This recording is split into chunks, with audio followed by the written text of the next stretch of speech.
So hey everyone, welcome to back to my channel. আশা করছি তুমি সবাই ভালো আছো, আমিও খুব ভালো আছি। তো স্বাতি মাই স্টাইলে সবাইকে স্বাগত। আমি আবারও চলে এসেছি নতুন একটা মিনি ব্লগ নিয়ে। তো গাইস, আমি দেখো সকালে এখানে দুপুর হয়ে গেছে, তো আমি উঠে দেখো পুরো বাগানটা তোমাদের করে দেখলাম। আমাদের এখানে দেখো পুকুর আছে, আর আমাদের গ্রামের দিকে বাড়ি। তো দেখো আমাদের বাগানে কত সুন্দর সুন্দর চারা হয়েছে বা শাক হয়েছে।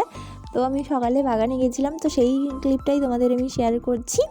তো এখানে দেখো পুরো বাগানই সবজি সবজি হয়ে আছে। এখানে ফুলকপি, বাঁধাকপি সব কিছুই লাগানো হয় আমাদের বাগানে।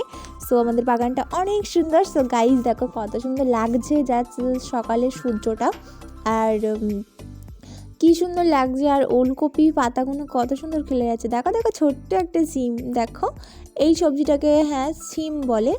তো অন্যদের ভাষায় কি বলে আমি জানি না। তো আমাদের মিনি মিনি লঙ্কা গাছে লঙ্কা ধরছে, আর বেগুন গাছেও বেগুন ধরছে। তো আমি এখানে বাগান দেখাচ্ছিলাম তোমাদের। দেখো আমাদের পুরো সবজির চাষ হয়, তো বিক্রি হয় না, যাই হোক এটা খাবার জন্য। তো তোমরা আবার বলো না যে বিক্রি হয়, না না, আমাদের বাগানটাই শুধু খাবার জন্য। তো এইটুকুই আজকের ভিডিও। তো ভালো লাগলে